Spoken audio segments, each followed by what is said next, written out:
Good morning, dear student. How are you? I hope you all are well. Today we are going to start our new chapter of science, and the name of the chapter is Living World. Okay, I hope you have already heard the name of the chapter in the lower classes. For example, you have learned what is the biotic things and which are the non-biotic things. Means which animals are living and things and which animals are non-living things. Okay. So in this standard, we will learn in detail which are the living things and what are their characteristics, and who are the non-living things and what are their characteristics. Okay, so before starting our chapter, we will see a chart which is given in your textbook. So let us consider it, and we will bifurcate in the form of living things and non-living things. As you can see in the picture, dog can move. Okay, he can eat, he can jump. Okay, so he is a living thing. Similarly, a boy is there and girl is there. They are doing something, they are moving here and there. So they represent that they are the living things. Similarly, the hen and their babies, they are also living things because they can grow, they can reproduce, they can move from here to there. So that's why they are living things. Similarly, birds which are flying on the sky, okay, they are also living things. And a tree which is given in the chart, it's also living thing because it's show a movement of growth. Okay, so this is the characteristic of living things, that they can grow, they can move, okay, they can eat, okay, they can reproduce. But as you can see in the chart, clouds, house, okay, this bucket, okay, this box, this football, these are not a living things because they cannot grow, they cannot reproduce, okay, they cannot move from here to there as their own. So that's why they are known as non-living things. आप जान सकते हो कि जो चल सकते हैं, यहाँ वहाँ जा सकते हैं, फिर सकते हैं, खाना खा सकते हैं, ग्रोथ कर सकते हैं, उसको हम लिविंग थिंग्स कहते हैं. और जिनमें ये क्वालिटीज नहीं पाई जाती है उनको हम क्या कहते हैं? नॉन लिविंग थिंग्स कहते हैं. ओके, फिर भी दोनों मतलब जो लिविंग थिंग्स होते हैं, नॉन लिविंग थिंग्स होते हैं, उनमें कुछ सिमिलरिटीज है तो कुछ क्या है, डिफरेंसेस भी है. And that's we are going to study in this chapter. So our first point is characteristic of the living things. See what is given in your textbook. There are many kinds of plants and animals around us, and they show some similarities and some differences. And with the help of certain features, we can tell that they are the living things. मतलब means what कि बहुत सारे animals होते हैं हमारे environment में, ठीक है, उनमें कुछ सिमिलरिटीज भी होती है, कुछ डिफरेंसेस भी होती है. जैसे आप एग्जाम्पल ले लो तो कुछ हवा में उड़ते हैं, ठीक है, कुछ जमीन पे रहते हैं, कुछ पानी में रहते हैं, कुछ डायरेक्ट निगल करके खाते हैं तो कुछ चबा करके खाते हैं. ठीक है, इनमें बहुत सारे डिफरेंसेस है, बट उनमें कुछ सिमिलरिटीज भी है. जैसे वो ग्रोथ कर सकते हैं, रिप्रोड्यूस कर सकते हैं, अपने जैसे बच्चे पैदा कर सकते हैं वो, ठीक है. साथ ही साथ में वो देखा जाए तो वो एक प्लेस से दूसरे प्लेस पे क्या कर सकते हैं, मूवमेंट कर सकते हैं. ठीक है, उनकी बॉडी की जो ग्रोथ होती है समय के हिसाब से बढ़ती है. ये सारे कुछ सिमिलरिटीज भी होते हैं. तो जिनमें ये सारे फीचर्स पाए जाते हैं कि वो ग्रोथ कर सकते हैं, मूवमेंट कर सकते हैं, ठीक है, रिप्रोड्यूस कर सकते हैं, they are known as living things. And while जो अदर्स हैं जिनमें ये सारी क्वालिटीज नहीं होती है, सारी फीचर्स नहीं होती है, they are known as non living things. For example आप पत्थर का एग्जाम्पल ले लो. पत्थर में तो बढ़ सकता है, ना अपनी मर्जी से कहीं आ जा सकता है, ना अपने जैसे उसके बच्चे हो सकते हैं. तो that's why he is known as non living things. Now let us study the characteristic of living things one by one. The first characteristic is given in your textbook. It is growth. Now see this chart. In this chart, here is a baby. Later he become boy, then after he become man, and after he become old man. तो आप देख सकते हो कि पहले वो बच्चा था, ठीक है, ये छोटी सी लड़की थी, दोनों क्या हो गए, मतलब ये बॉय और ये गर्ल में मतलब ये ग्रोथ होकर के ये बॉय बना, ये क्या बनी, गर्ल बनी, ठीक है, बेबी से. बाद में दोनों क्या बने, मैन और वोमेन बने, और बाद में देखो दोनों क्या हो गए, ओल्ड हो गए, और इसके बाद इनकी क्या हो जाएगी, डेथ हो जाएगी। लेकिन आप चार्ट में एक चीज और देख सकते हो, ठीक है, यहाँ पे एक पप्पी है, पप्पी थोड़ा सा मतलब ग्रोथ होकर के इस तरह से हुआ, फिर उसका ग्रोथ हुआ तो पूरी तरह से डॉग बना, लेकिन वो यहाँ पे नहीं है। तो इससे एक चीज और समझ में आई कि जितने भी एनिमल्स होते हैं उनकी जो लाइफ स्पेन होती है वो लिमिटेड होती है, मतलब कोई भी बहुत दिन तक जिंदा नहीं रह सकता, उनकी लाइफ स्पेन फिक्स है।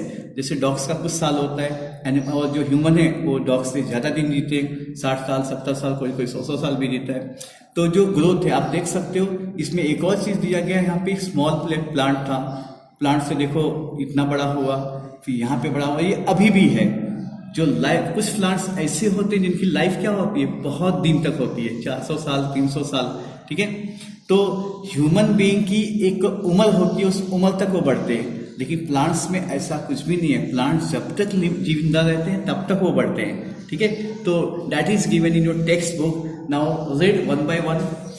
अ baby grow up to the become an adult. देखो बेबी जब तक वो एक एडल्ट नहीं बनता है, मतलब तब तक बढ़ते रहता है, चाहे वोमेन बोलो चाहे मैन बोलो।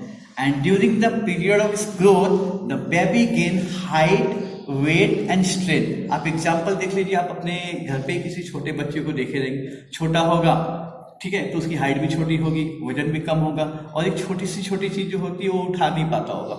लेकिन जैसे जैसे ही बिकम ग्रोन अप, तो उसकी हाइट में भी बढ़ोतरी होती है, उसकी वेट में भी बढ़ोतरी होती है, and now he is capable to pick up any heavy weight. वो हैवी वेट उठा भी सकता है, ठीक है। आप इसको प्रैक्टिकली अपने घर पे भी देखे रहेंगे।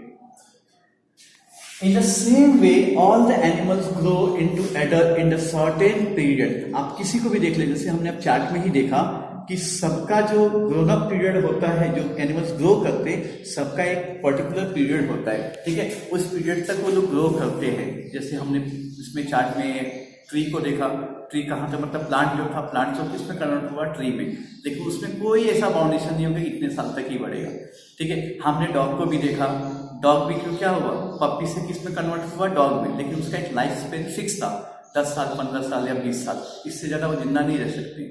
In the same way human being है, ह्यूमन बीइंग का लेकिन एक रेस्ट्रिक्टेड एज है जहां तक वो बढ़ सकते हैं। क्या generally human require 18 to 21 years for this growth. अपने ग्रोथ को कंप्लीट करने के लिए ह्यूमन बीइंग को 18 से लेकर 21 ईयर्स यहाँ तक ही वो ग्रोथ कर सकते हैं।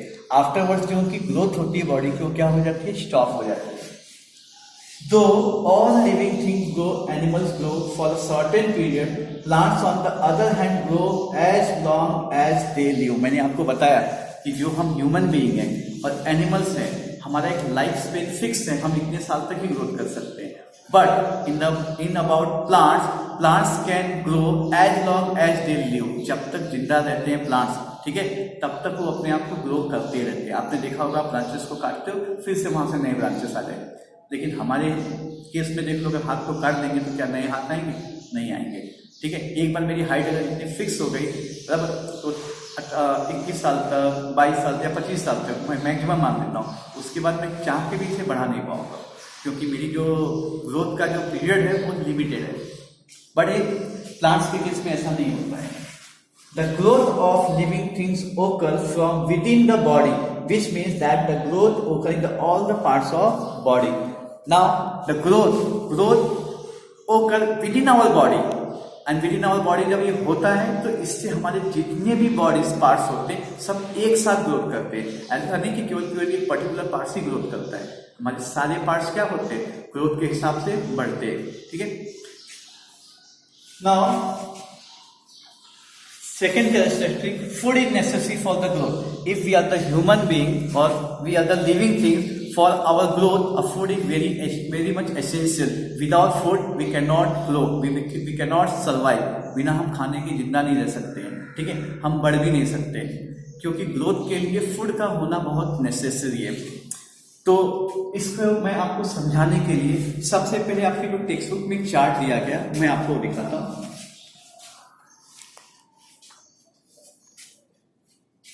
उससे पहले मैं आपको एक चीज और दिखा देता हूँ जो आपको एक्टिविटी में दिया गया है। आप यहाँ पे देख सकते हो, आपने एक प्लांट लिया और प्लांट को आपने यहाँ के क्या किया है, यहाँ पे कोई स्टैंड है, आपने इस प्लांट के सबसे टॉप हिस्से को किसी धागे से बांध के आपने एकदम टाइट कर दिया, स्ट्रेच कर दिया अपने थ्रेड को, और आप उसको ऐसे ही छोड़ दीजिए एकदम टाइट रहे। आप 15 दिन या 20 दिन के बाद अगर आप नोटिस करोगे ना, तो जो आपका थ्रेड है वो थोड़ा लूज हो जाएगा। तो आप इससे क्या समझे, प्लांट ने क्या किया, ग्रोथ किया, और ग्रोथ होने की वजह से जो ये स्ट्रेस था उसके बीच में क्या आ गया, थोड़ा सा ढीलापन आ गया, यानी वो लूज हो गया। तो इससे ये बात प्रूफ होता है कि प्लांट्स भी क्या करते हैं, ग्रो करते हैं।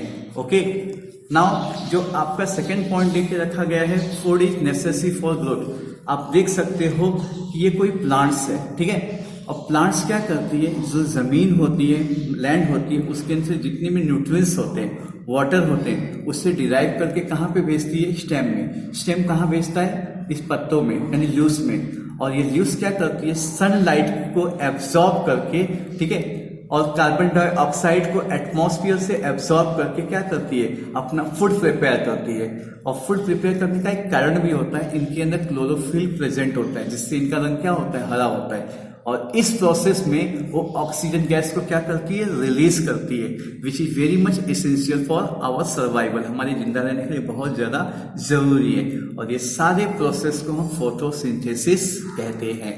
ओके, तो that is given your text book. Now see on your black board, food is necessary for the growth, plants makes there own food in the sunlight. जैसे अभी हमने चार्ट में देखा, plant produce food from water, क्या क्या जमीन से derive कर रहे थे, water, nutrients in the soil and carbon dioxide present in the air. मैंने आपको बताया कि जो एटमॉस्फेयर में कार्बन डाइऑक्साइड होता है उसे ये क्या करते हैं, एब्सॉर्ब करते हैं। And this process take place in the leaves of plants. मैंने आपको ये भी बताया ये सारे प्रोसेस किस में होते हैं, प्लांट्स में, प्लांट्स के लीव्स में। It is brought about in the presence of sunlight with the help of chlorophyll। और ये सारे प्रोसेस जो प्लांट्स के लीव्स में क्लोरोफिल होते हैं वो सनलाइट के प्रेजेंट में होता है। अगर सनलाइट नहीं रहेगा बराबर तो ये प्रोसेस नहीं हो सकता है। Sunlight is very must. This process of food production is called photosynthesis. Just now we have discussed this.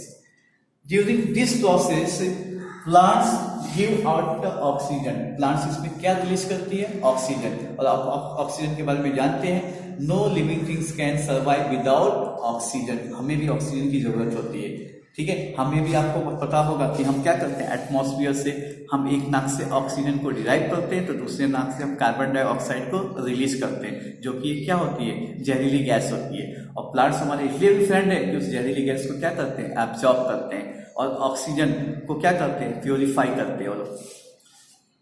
Plants appearance mainly green due to the chlorophyll in them. अब प्लांट्स कभी भी ग्रीन क्यों दिखाई देते हैं, क्योंकि उनके अंदर क्लोरोफिल नाम का एक पिगमेंट होता है, जिसकी वजह से उनका रंग क्या होता है, हरा होता है। ओके, और ये क्या हमारे में प्रेजेंट है क्या, नहीं। इसके लिए हम अपना फूड खुद नहीं तैयार कर सकते। That's why we are called heterotrophs. हम दूसरे के ऊपर डिपेंड है। और plants can prepare their own food. Okay, chlorophyll present होने के कारण वो अपना ओन फूड बना लेते हैं। That's why they are called autotroph. Autotroph मतलब खुद का जो खाना बना ले। तो जब हम खाना अपना खुद का नहीं बना सकते तो naturally we are depended on some other animals, okay, some other things, और you can say on the plants या एनिमल्स, हम इसी पे डिपेंड है। देखो आप यहाँ पे चार्ट में देख सकते हो, the intake of food and the resultant growth is an important characteristic of living things. आप चार्ट में देख सकते हो, यहाँ पे एक कोई भी मतलब बर्ड है, ठीक है, आप क्रेन बोल सकते हो। आप देख सकते हो कि मच्छी का क्या कर रही है, मच्छी को वो शिकार कर रही है। उसी तरह से आप यहाँ पे देख सकते हो इस चार्ट के अंदर जो हैन है और कॉक है, ये लोग क्या कर रहे हैं, जो इंसेक्ट होते हैं उनको अपने मतलब उनको वो लोग फूड के तौर पे एब्जॉर्ब कर रहे हैं। आप देख सकते हो टाइगर क्या कर रहा है, दूसरे एनिमल्स का वो हंटिंग कर रहा है। और आप यहाँ पे इस चार्ट में देख सकते हो the horse is grazing on field. तो देखो आप सबके खाना खाने का जो तरीका होता है वो भी अलग होता है और खाना भी अलग होता है। कुछ क्या करते हैं, डायरेक्ट नेचर पे डिपेंड है, प्लांट्स पे, ठीक है, और कुछ किस पे डिपेंड है, एनिमल्स पे डिपेंड है। ओके, तो animals however do not have a chlorophyll. हम एनिमल्स में हम भी आते हैं, हमारे अंदर क्लोरोफिल होता है क्या, नहीं। They do not produce their own food. हम अपना खाना खुद नहीं तैयार कर सकते। एंड दे मतलब they share for the food, they search for the food. वो लोग क्या करते हैं, फूड के लिए यहाँ वहाँ सर्च करते हैं जहाँ उन्हें मिल जाए। हमें भी सर्च करना पड़ता है, लेकिन हम सर्च किस तरह से करते हैं, हम उसको पहले प्रोड्यूस करते हैं, ठीक है। या हमारे पास नहीं है तो हम मार्केट में जाकर के उसे सर्च कर करके लेकर के आते हैं। तो दे सर्च फॉर द फूड, मतलब जैसे एग्जाम्पल देख सकते हैं, गॉड, शीप, हॉर्सेस, काउ, ठीक है, दे डिपेंड ऑन ग्रास, ये लोग ग्रास पे डिपेंड होते हैं। जबकि जो वाइल्ड एनिमल्स होते हैं, like for example tiger, lion, fox, hunting other animals, ये दूसरे एनिमल्स का क्या करते हैं, हंट करते हैं, ठीक है। तो इस तरह से इस वीडियो में हमने क्या पढ़ा कि कैरेक्टरिस्टिक क्या होता है लिविंग थिंग्स का। Under that we have learn first point growth. तो growth is essential characteristic of growth living thing. Living things का क्या है, सबसे एसेंशियल एक कैरेक्टरिस्टिक है कि वो ग्रोथ करते हैं। But non living things do not possess this quality, non living things में क्वालिटी नहीं होती है। Second, food is necessary for the growth, means it is a characteristic of living things, they require food for their development. अपने development के लिए उनको किसकी जरूरत होती है, फूड की। Without food they can not grow, but this quality, this characteristic is also absent in the non living things. Non living things में ये सारी क्वालिटीज क्या होती है, एब्सेंट होती है। तो the subsequent part of this chapter we will learn in the next part. तो for in this video इतना ही, हम मिलेंगे नेक्स्ट वीडियो में। तब तक के लिए thank you very much, bye.